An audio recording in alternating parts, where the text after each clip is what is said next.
Tahimik si Amor buong biyahe na nakaupo sa likuran ng sasakyan.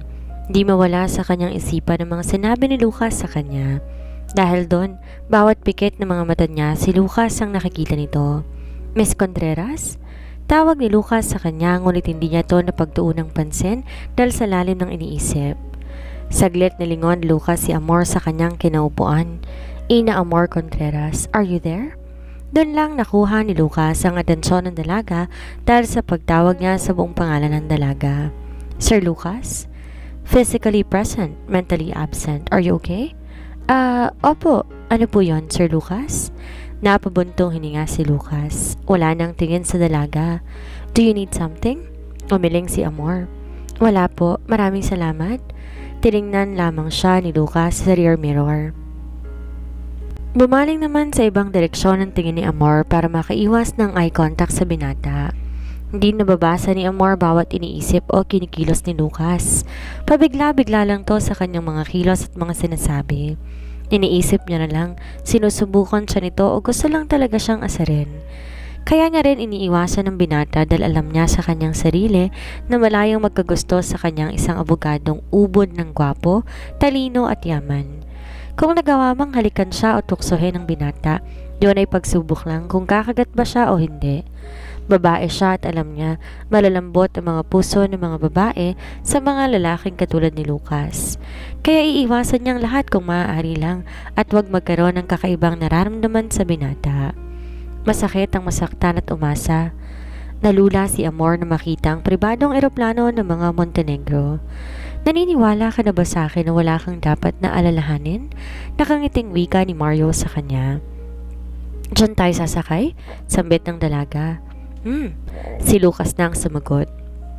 Nakatayo na sa tabi nito. Maya-maya ay may babaeng naka-uniforme ng piloto. Maganda ang ngiti habang papalapit to sa kanila. Nang makalapit to kay Lucas at yumakap, bumaling din siya ng tingin kay Amor. Siniyasat ang dalaga mula ulo hanggang dulo ng sapatos nito.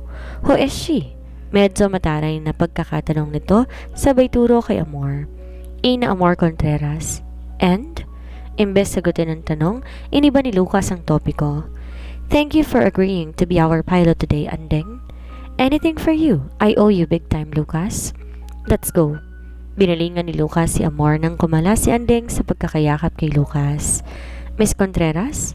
Tawag ni Lucas sa dalaga na sumunod sa likuran ng binata habang papasok sa loob ng pribadong eroplano. Giniya ni Lucas si Amor sa kanyang sariling upuan. Hindi rin naman inaasahan ni Amor na magkatabi lang pala sila ni Lucas. 10 metro lang ang layo nila.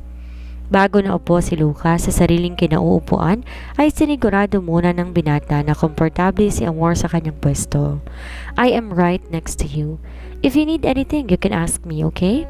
Tumango si Amor. Sige po. Parang hindi kumbinsido si Lucas sa sagot ng dalaga dahil sa ekspresyon ng mukha ni Amor tila ba may itatanong pa ito. She is my sister. Napatanga si Amor nang sabihin niyo ni Lucas. Hindi na nakaimik pa si Amor dahil napatingin na lang ito sa bintana ng eroplano. 10 minuto pang hinintay bago nagsalita ang pilotong si Andrea. Ladies and gentlemen, good morning, afternoon, evening. Welcome on board VH0123. This is Captain Andrea Montenegro speaking, and I have some information about our flight. Our flight time today will be 7,200 seconds or 2 hours, and our estimated time of arrival in Hong Kong is 1900 local time. Wala pa man, kinakabahan na si Amor. Ito ang unang beses niyang sumakay ng eroplano at di niya alam ano ang gagawin. Umigpit ang pagkakahawak niya sa kanyang kinauupuan nang maramdaman ng pagtakbo ng eroplano. Senyales na anumang oras, lilipad na ito sa himpapawid. Nakapikit si Amor. Habang pabilis ang takbo ng eroplano, di niya namamalayan, nanginginig na siya sa takot, panay na rin ang dasal nito. Kumalma lang siya nang maramdaman na may humawak na sa kaliwang kamay niya. Pagdilat nito ni Lucas, imbes mahiya, hinigpitan pa ni Amor ang pagkakahawak niya sa kamay ng binata, dahilan bumuon ang kuko nito sa likod ng palad ni Lucas. Hinayaan lang ni Lucas na gawin ang dalaga yon sa kanya. Nauunawaan niya ito dahil sa takot at sa kaba. It's okay, don't be scared. I'm here. You're safe beside me. Ani Lucas, mahinang tinatapik ang braso ng dalaga para kumalmang panglalo. Dahan-dahang bumitaw ng kamay si Amor kay Lucas. Di napansin ni Amor ang sugat na nagawa nito dahil kaagad namang tinago yon ni Lucas nang sa gayon di na dumagdag ang pag-aalala ng dalaga. Kalahating oras na sila sa himpapawid nang may dalawang crew na lumapit sa kanila para sa kanilang merienda. "Wine please, thanks," wika ni Lucas sa lalaking crew. Binigyan ng crew si Lucas ng wine.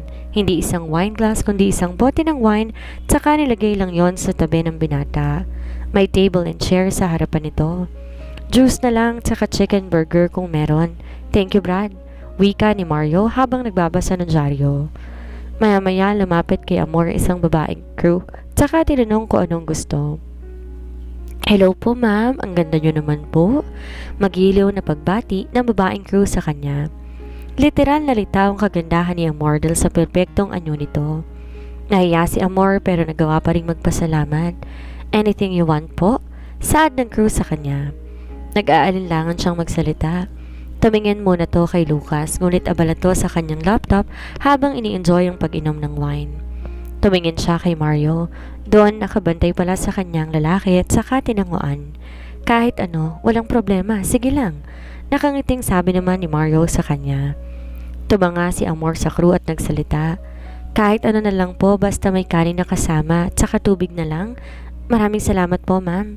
Napangiti ang crew sa kanya. Binigay ang gusto ng dalaga. Nag-aalinlangan pa na bubuksan ng pagkain dahil baka masita siya nito pero dahil gutom nga siya kailangan niyang kumain. Gusto niyang ayain ng dalawa ngunit wala si Mario, nasa banyo at habang si Lucas naman ay abala pa rin. Napabuntong hininga si Amor at napag-isipan na maya-maya na lang siya kakain. Ngunit sadyang mapagmasid si Lucas kahit abala to sa kanyang trabaho. "Do I need to feed you with my mouth?" Doon bumaling si Lucas sa kanya at may malalim na tingin. Nilapag ni Lucas ang laptop nito sa mesa, saka tumayo. Lumapit siya kay Amor at saka kusang pinakialaman ang pagkain ng dalaga. "Miss Contreras, tell me if you need me to feed you with my mouth. I am willing to do it." Huli nang makuha ni Amor ang ibig sabihin ni Lucas.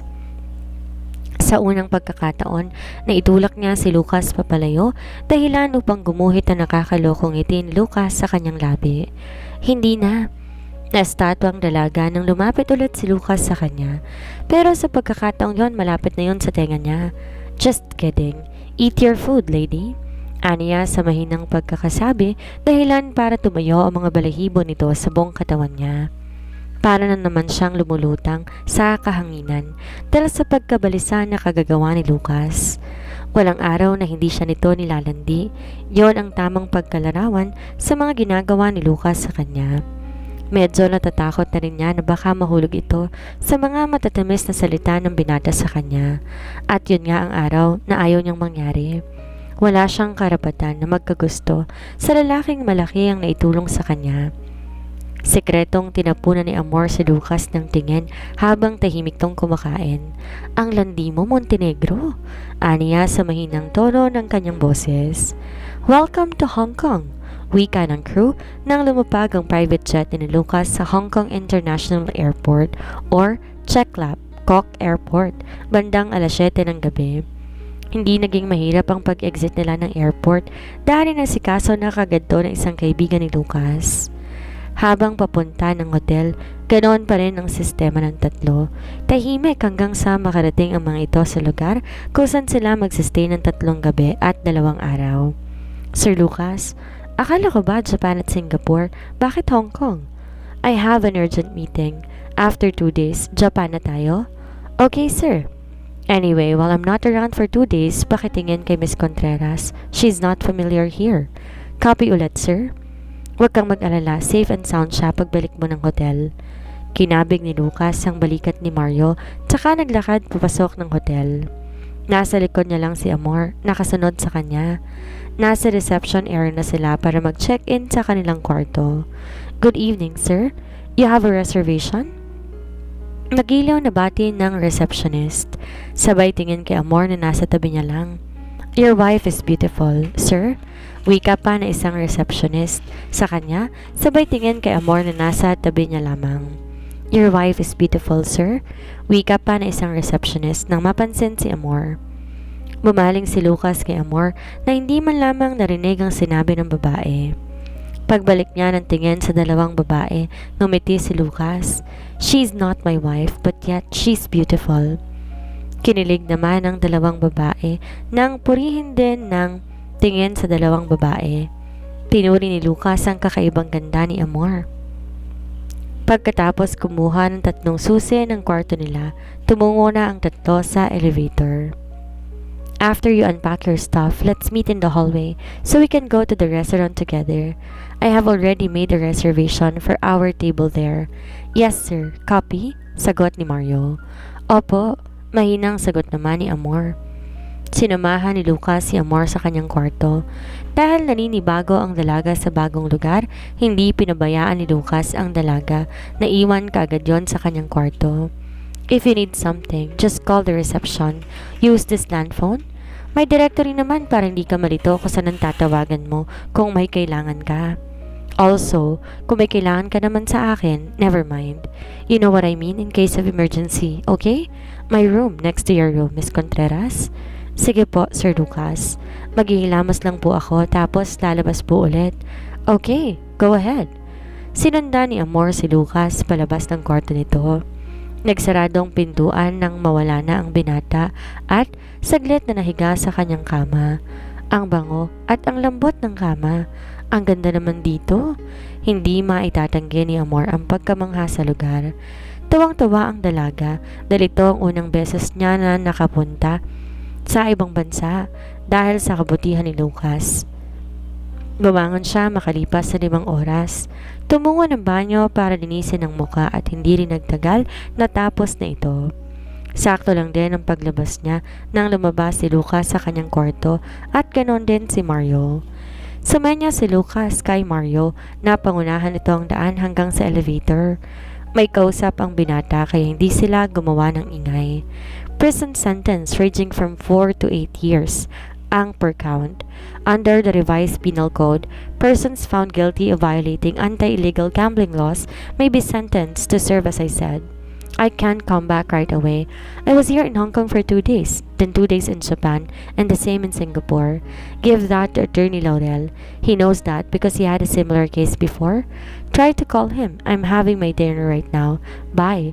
Tsaka bumukas ang lift at saka lumabas. Lucas Montenegro. Wika naman ni Lucas sa waiter na sumalubong sa kanila. This way, sir. Table for 3. Pinaghila ni Lucas si Amor ng upuan. Nagtataka man nakisabay na lang ito sa binata habang si Amor nagmamasid na lang ng mga kilos sa paligid. Lumipas ang ilang minuto na serve ng pagkain. Tahimik kumakain ng dalawa habang si Lucas maya-maya may tumatawag sa kanya. Tumayo to para lumayo sa dalawa. Sinundan ng tingin ni Amor si Lucas. Masasanay ka rin. Madalas ganyan na eksena namin sa tuwing may out of the country siya. Di na natatapos ang kanyang pagkain dahil maya't maya ay may tumatawag sa kanya. Hindi ba pwedeng ipagpaliban muna ang kausap? Ang ibig kong sabihin, kumain muna siya bago makipag-usap. Maliban sa pagiging lawyer ni Sir Luke, businessman din siya katulad ng nanay nito. Nakuha nito ang pagiging abogado sa tatay, nanay naman sa negosyo. Sa totoo lang, hindi niya na kailangan maging abogado dahil marami naman siyang establishment na business around the Asian continent. Mahabang paliwanag ni Mario. Bakit pala siya nag-abogado kung marami naman pala siyang negosyo? Wika ni Amor. Nagkibit balikat si Mario. Yan ang sekreto ng mga mayayaman. Kaya ikaw, kung gusto mong makuha lahat ng gusto mo, magpursige ka na makapagtapos at makahanap ng trabaho. Pero hula ko pagkatapos mo mag-aral sa kolehiyo, dyan din bagsak mo sa mga Montenegro. Napahinto sa pagkain si Amor. Ha? Bakit? Napangiti si Mario. Si Ma'am Era Celeste Wang Montenegro lang naman ang may pinakamalaking agency ng mga modelo. Businesswoman na maraming store branches sa buong global. Miss Amor, hindi basta-bastang mga tao ang nakilala mo. Hindi basta-basta mga Montenegro. Matataas sa mga standards pero low-key lang sila. Nakakabilib nga eh. Ang swerte namin sa kanila, mababait at hindi madamot. Sang-ayon si Amor sa sinabi ni Mario. Nasaksihan niya yon simula nung una pa lang sila nakita ni Lucas. Nahintulang usapan ng dalawa nang bumalik na si Lucas sa kanyang kinaupuan. Napapailing na lang si Lucas at uminom ng alak. Nagpatuloy sa pagkain hanggang sa natapos sila. Tomorrow, wala naman kayong gagawin dito sa hotel. Mario, can you please visit my shop? Isama mo na rin si Miss Contreras. Copy, Sir Lucas. Meron ka pa bang ipapautos? Bumaling naman si Lucas kay Amor. After tomorrow, Mr. Contreras will come with me. I have an event to go to. And I want to take her along. Mario, it's up to you. What do you do? Go shopping for your family as long as you did not come back from the hotel drunk. Maraming salamat, Sir Lucas. Excuse me po muna. Banyo lang. Nung makaalis si Mario, saka naman nagsalita si Amor. Event? Pwede ba ako dun? Usal ni Amor kay Lucas. Humarap si Lucas kay Amor at kinilatis ang dalaga. Why not? I am with you. And you stay by my side. Wala naman akong susuotin. Nahihiyang sabi ni Amor sabay tingin sa suot nito. Tumaas ang kilay ni Lucas matapos tingnan ang kabuuan ni Amor. Kinuha ang phone at saka may tinawagan. Hello, Mom? How are you? That's great. Anyway, do me a favor. Yes, I need you. HK team to my hotel room by after tomorrow morning. Yes. Mom, thanks a lot. I love you. See you later, bye. Bumaling ulit si Lucas kay Amor. Don't worry, all settled. Wala mang ideya si Amor, alam niya, pinaghandaan to ni Lucas. Di naman siya basta dadalhin lang ni Lucas sa isang event nang walang gagawin ng binata sa kanya. Kinabukasan, di na nakita ni Amor si Lucas. Di na rin nila nakasabay sa kanilang almusal hanggang sa hapunan. Pinaliwanag ni Mario sa kanya kung nasan ang binata at nauunawaan naman ni Amor iyon. Bakit naisipan ni Sir Lucas magnegosyo ng kapihan dito sa Hong Kong? Napatanong si Amor kay Mario habang pabalik na sila ng hotel. Bumisita kasi sila sa shop na sinasabi ni Lucas kay Mario. Nakita mo ba yung shop kanina? Dagsa ang mga tao dahil maraming mahihilig sa kape. Hindi lang mahilig sa kape, kundi dahil pagkatapos sa isang buong araw ng trabaho, kape ang nagpapakalma sa mga tao. Ang galing nga mga Pinoy din ang mga crew doon. Kasi masisipag mga Filipino pagdating sa trabaho, tsaka malaking magbigay ng bonus sa Sir Lucas. Maliban sa 13th month pay, may bonus pa mga empleyado nito. Kaya malakas ang negosyo dahil mababait ng mga empleyado dahil sa mabuting amo. Napangiti si Amor. Unti-unti niyang nakikilala si Lucas dahil sa mga kwento ni Mario. Alas 8 ng gabi, nasa loob na ng kwarto si Amor at nagpapahinga. Napaisip siya, bukas na pala yung event na sinasabi ni Lucas sa kanya. Bumangon to at tumarap sa salamin. Sigurado ko, yayamanin ng mga dadalo sa event bukas, mga prestiyosong mga tao katulad ni Sir Lucas. Napabuntong hininga si Amor, bumalik sa kanyang kama.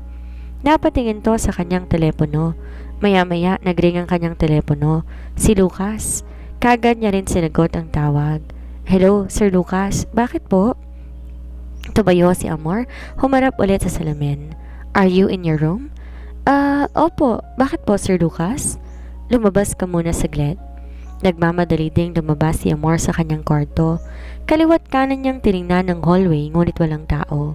Naghintay siya ng ilang minuto, saka naman lumabas ng sariling kwarto si Lucas.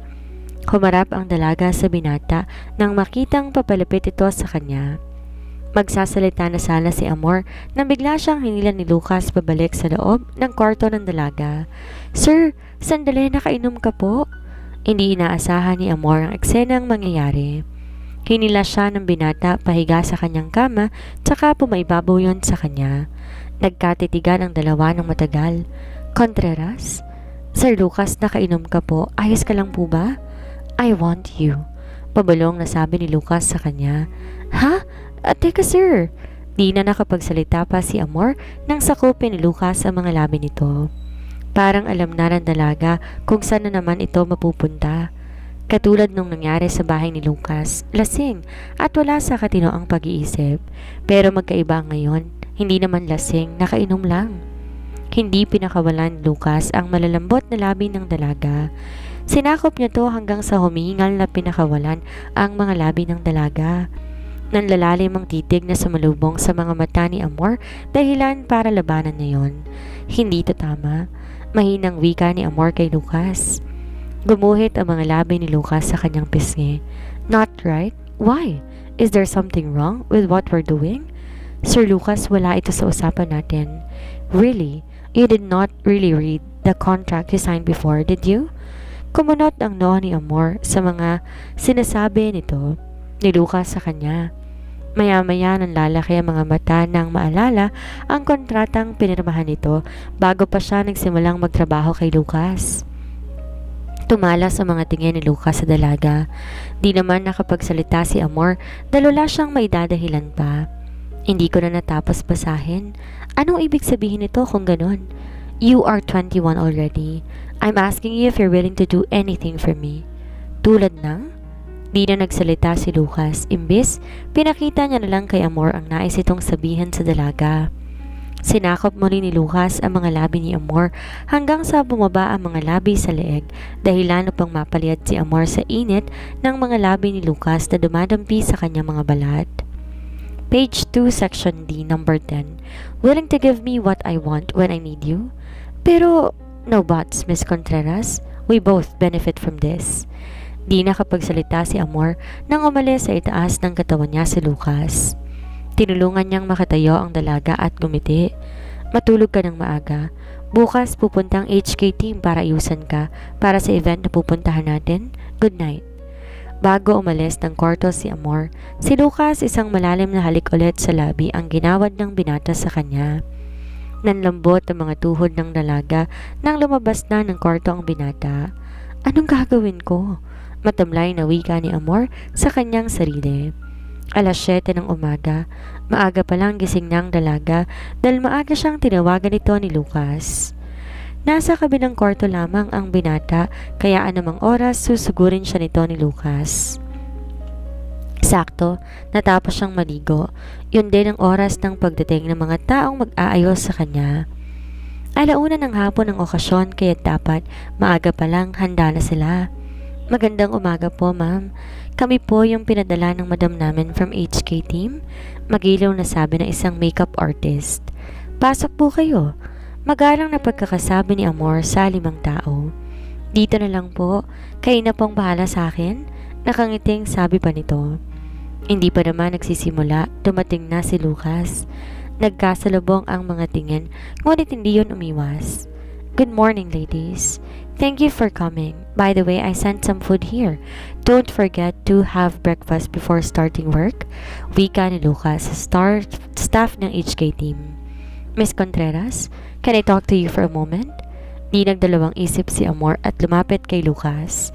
Hindi na rin nga issue sa kanya ang nangyari sa kanila kagabi dahil isa na yon sa kanyang mga sarili simula ngayon. Hindi na siya po pwedeng umatras o humindi. Iniisip niya na lang talaga dapat na maging praktikal sa panahong ito dahil hindi lahat nabibayaan ng ganitong pagkakataon. Bakit, Sir Lucas? Hindi palabas ni Lucas si Amor tsaka tinignan ng diretso sa mga mata. About last night. Sasanayin ko ng sarili ko simula ngayon, Sir Lucas. Huwag po kayo mag-alala dahil walang may makakaalam. No, I'm sorry. I did not mean to say that to you. Napangiti si Amor. Inayos ang kwelyo ng polo ni Lucas. Ayos lang po. Sige po, Sir Lucas. Babalik na ako sa loob. Tatalikod na sana si Amor nang hulihin ni Lucas ang pulsuhan nito. Humarap naman si Amor sa kanya at saka ngumiti. Maya-maya, hinaplos ni Lucas ang buhok ng dalaga saka ngumiti. Mag-almusal ka na rin. See you later. Kahit paano, mabuting tao pa rin si Lucas. Yon ang mas nangingibabaw sa puso't isipan ni Amor.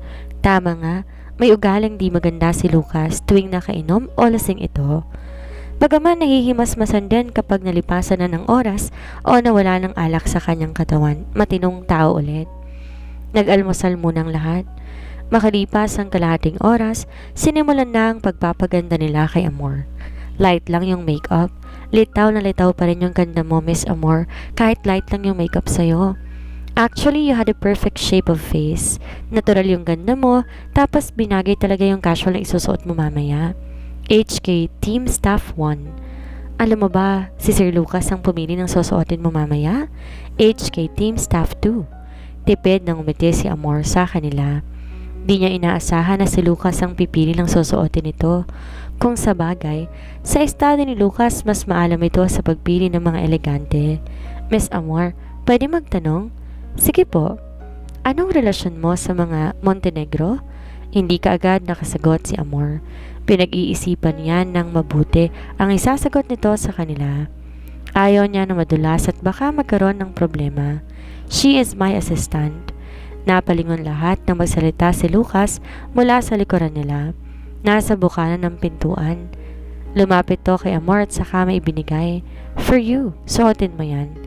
Kinuha yun ni Amor at saka binuksan. Quintas, aniya. I will go ahead. See you later. Humarap pa ito sa mga nag-aayos kay Amor. Don't put too much makeup.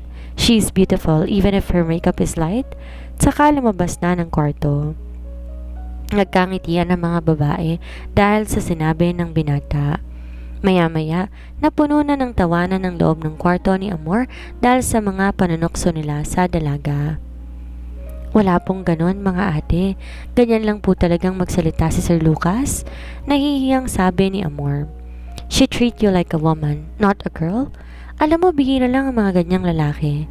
Oo nga po ang swerte na magiging girlfriend ni Sir Lucas, saad ni Amor. Bakit? Pwede ka namang maging girlfriend niya. Nako, kung single lang talaga ako, aakitin ko yan si Sir. Tatawa-tawang sabi ng babae. Pero joke lang. Binawi din ang sinabi at saka tinapos ang ginagawa. Napangiti na lang si Amor at saka tumahimik. Makalipas sa 1 oras natapos din sila. 9:00 nang bumalik si Lucas para tingnan ang ayos ng dalaga. Tatango-tango siyang sumang-ayon sa ayos ng pistura ni Amor. It's time for her to dress up, wika ni Lucas. Yes, Sir Lucas. Pwede po munang lumabas kayo? Bibihisan lang namin si Miss Amor. Okay, I'll be back in a minute. Napabuga ng hangin sa kawalan si Lucas habang nakatayo sa harapan ng pintuan ng kanyang kwarto. Hindi siya mapakali dahil iniiwasan siya ng dalaga dahil sa nangyari sa kanila kagabi at sa mga nabitawan niyang salita. Kagad siyang pumasok sa kanyang kwarto at saka tinawagan si Mario. Mario, handa na ba ang susuotin ko? On the way na po, Sir Lucas. Nasa elevator na ako. Okay, make it fast. Copy, sir? 5 minutong nakalipas, dumating si Mario. Bit-bit ang tuxedo nito na pinagawa pa mismo sa sikat na designer sa buong mundo. Pinaghandaan mismo ni Lucas ang lahat. Nakaplano din ang pagsama ni Amor, 2 buwan bago dumating ang imbitasyon sa kanya.